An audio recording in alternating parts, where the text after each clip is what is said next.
안녕하세요. 써니즈 오디오 채널입니다. 우리가 나는 누구인가 하는 질문을 가지고 공부를 하다 보면 각 공부법마다 전통이 있고 그 계보가 있습니다. 어떤 곳은 자기네 공부법이 가장 최고라고 하면서 다른 방법들은 다 잘못됐다고 하기도 하고, 또 어떤 공부법은 스승을 신격화하기도 합니다. 꼭 그렇지만은 않은 곳도 많이 있고요. 가끔은 그러한 집단에 소속되어서 뭔가 안정적으로 공부하고 싶다는 생각이 들기도 하는데요. 오늘은 이와 관련해서 람다스라는 사람은 어떻게 해왔는지 그의 이야기를 들어볼게요. 사람은 어떻게 깨어나는가? 람다스 스티븐 레빈, 옴기니 유지연, 출판사는 올리브 나무입니다. 나는 여러 해 동안 어느 계보에도 얽매이지 않는 진정한 구도자가 되기 위해 노력했다. 다시 말해, 공부하는 분야 각각의 전통에 충실하면서 그것들을 모두 완전히 담아낼 수 있을 만큼 충분히 강해지기 위해 애썼다. 하지만 고작 내가 했던 일은 아마 여러분 대부분이 했던 일이기도 할 텐데, 나 자신을 일련의 개념적 집단으로 분류하는 일에 불과했다. 나는 불교도들과 있을 때는 불교도처럼, 수피들과 있을 때는 수피처럼, 힌두교인들과 있을 때는 힌두교인처럼, 기독교인들과 있을 때는 기독교인처럼, 하시딤들과 있을 때는 하시딤처럼 행동했다. 몇 해 전 베네딕토 수도원에서 수행을 한 적이 있다. 이른바 큰 인물들이 다 모인 자리였다.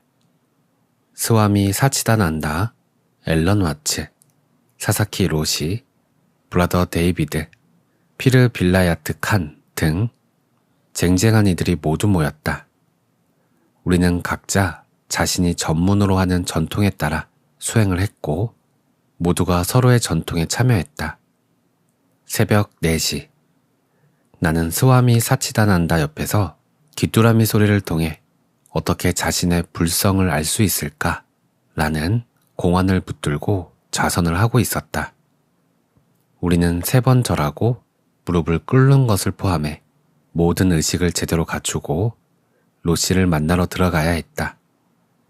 그는 방 안에 앉아 있었고 옆에는 종과 죽비가 놓여 있었다. 이런 경험은 그때가 처음이었다. 나는 비움의 상태로 앉아 있어야 하는데 마음속으로 계속해서 대답할 말을 준비했다. 바보 같은 소리는 하고 싶지 않았기 때문이다. 알다시피 이건 말 그대로 고수들이 모인 메이저리그가 아닌가. 그래서 귀뚜라미 소리를 통해 어떻게 자신의 불성을 알 수 있을까에 대해 생각하고 또 생각하다가 마침내 완벽하다고 느껴지는 대답 하나를 떠올렸다. 내 차례가 되어 방에 들어갔다. 사사키 로시가 물었다. 아, 박사님, 귀뚜라미 소리를 통해 어떻게 당신 안의 불성을 알 수 있을까요? 나는 밀라레파가 우주의 소리를 듣는 듯한 자세로 손을 귀에 갖다 댔다. 나는 나 스스로를 카톨릭 수도원에 있는 유대인 힌두로 정의하고 일본식 공안에 대해 티베트식으로 대답하기로 마음먹었다. 나는 내가 가진 기발한 귀여움에 홀딱 반하고 말았다. 로시가 나를 보더니 종을 흔들며 말했다. 60점. 그 순간 그는 완전히 나를 꿰뚫었다.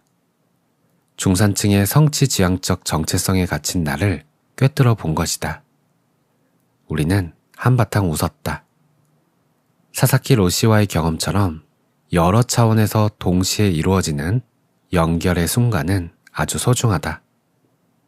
우리가 또 다른 인간 존재와 인간의 형상 안에서 또 밖에서 만날 때 함께 춤을 추고 있지만, 그러면서도 춤 속의 역할에 집착하지 않은 채 자유롭게 만나게 되는 그런 순간들이 있다.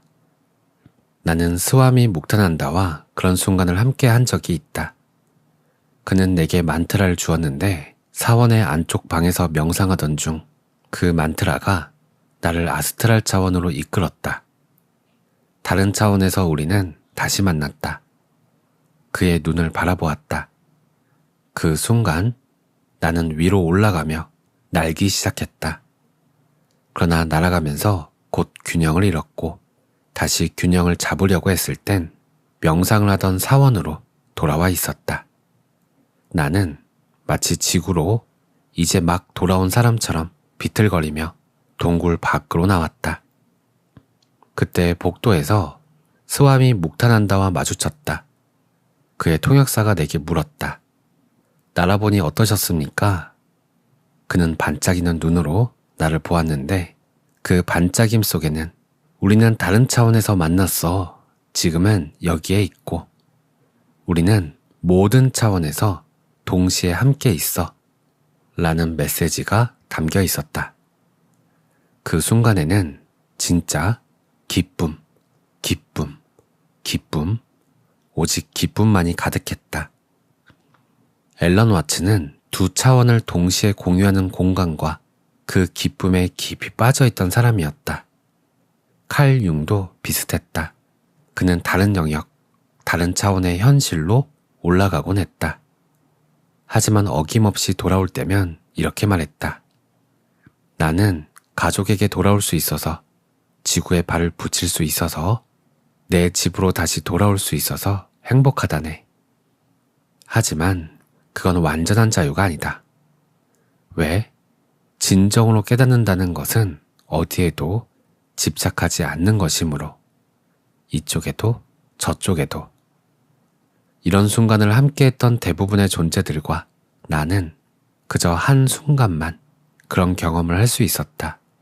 왜 오직 한 순간뿐이었는지는 나도 모른다. 그런 경험 자체가 단 한순간만 가능하도록 설계되어 있기 때문인지 아니면 여러 차원에서 동시에 만나는 공간을 계속해서 유지할 만큼 상대도 나도 충분히 순수하지 않기 때문인지 나로서는 알 수 없다. 내가 만난 존재들 중 항상 그 자리에 있었던 유일한 사람은 마하라지였다. 내가 어디를 보든 그는 그 자리에 있었고 그 자리에 없었다. 내가 아무리 높은 곳을 올라가든 그는 항상 그 자리에 앉아 있었다. 내가 어디를 가든 나는 그가 그 자리에 있다는 느낌을 받는다. 이것은 아마도 내 마음이 특별히 그를 향해 열려있기 때문일 수도 있다. 아니면 또 다른 어떤 것, 그 자신에 관한 혹은 그가 가진 자유로움에 관한 어떤 것 때문일 수도 있다. 이 여행의 시작에서는 여러 전통에 열려있는 것이 매우 중요하다. 그게 바로 지금 여기에 있으라 에서 말하는 것이다. 이것도 조금, 저것도 조금 마음을 고요하게 하기 위한 불교 명상, 몸과 마음을 열기 위한 수피춤, 몸의 균형이 맞지 않을 때는 태극권, 긴장을 풀기 위한 마사지, 중심을 잡기 위한 만트라 등 영성 뷔페에는 우리가 선택할 수 있는 다양한 방법들이 있다. 하지만 어느 순간이 되면 내면의 끌림이 우리를 어느 한 전통의 방향, 어떤 계보를 따르도록 이끌기 시작한다. 그것을 우리는 길이라 부를 수도 있고 신의 한 측면이라 부를 수도 있을 것이다. 모두가 신께 이르지만 신께 이르는 길은 저마다 조금씩 다르다. 이것이 바로 다르마의 길이다. 어떤 사람에게는 결혼을 하고 아이를 낳고 세상적인 삶을 살면서도 영적인 것을 추구하는 것이 최적의 길이다. 그저 그 영역에서 봉사함으로써 신께 다가가는 것이다. 또 어떤 사람에게는 아다르마의 길, 즉 신으로부터 멀어지는 것이 길일 수도 있다. 모든 사람에게 완벽하게 들어맞는 단 하나의 길이 있다고 결정 지을 수는 없다. 하지만 길은 분명 존재한다. 그리고 그 길을 조율해 나아가는 과정에는 우리에게 어떤 길이 맞는지 그 흐름을 조용히 경청하는 것이 포함된다. 결국 우리는 충분히 자신을 맡기고 항복할 수 있는 수단에 우리 자신을 조율하게 된다. 처음 우리가 영적 여정을 막 시작했을 때는 두려워하는 것들에 직면할 때마다 이렇게 말한다. 오, 이런 일은 나에게 일어나지 말아야 해. 나는 행복을 원해. 즐거움을 원한다고. 나는 이런 일이 일어날 줄은 몰랐어. 하지만 시간이 지나고 이 여정이 어디를 향해 가고 있는지를 점점 더 의식적으로 자각하게 되면 이렇게 말하게 된다. 이게 내 인생에서 일어나야 할 일이라면 어디 한번 부딪혀보자. 바로 그 순간 우리는 고통을 은총으로 받아들일 수 있다는 것을 알아차린다. 그리고 바로 그 순간 우리는 상처 입지 않을 수 있는 존재가 된다. 어느 누가 우리에게, 진짜 우리에게 어떻게 해를 입힐 수 있겠는가? 우리는 고통이 정화의 불이라는 것을 깨닫게 된다. 우리는 오직 에고 안에서 길을 잃었을 때에만 고통을 저주한다. 자유를 갈망하는 영혼으로 존재할 때는 고통을 활용한다. 기쁨도 활용한다. 우리는 그 모든 것을 신께 다가가고 스스로를 해방에 이르도록 하는데 활용한다. 그러고는 점점 더 알아차린다. 기쁨보다 고통이 더 나를 깨우친다는 것을. 만약 누군가 고통을 일부러 찾아 나선다면 우리는 그를 마조이스트라고 부른다. 그래서 고통을 일부러 찾지는 않는다. 현실의 심리적인 차원에서 그건 정직하지 못한 일이 되기 때문이다. 하지만 고통이 찾아올 때 우리는 그것을 가지고 작업한다. 아, 암이라고 하는구나. 나는 내 영혼의 성전인 육체를 지닌 존재로서 이번 생에 이 몸을 치유하기 위해 최선을 다할 것이다. 그러나 나는 치유가 되든 그렇지 않든 그것을 문제 삼지 않는다. 그저 암을 가지고 작업할 것이다. 깨어있는 존재는 모든 것을 깨달음의 도구로 사용한다. 버려지는 것은 아무것도 없다. 죽음의 순간마저도. 그것은 우리가 준비되어 있기만 하다면 이 생에서 가장 깊은 성장과 깨어남의 순간이 될 수 있다.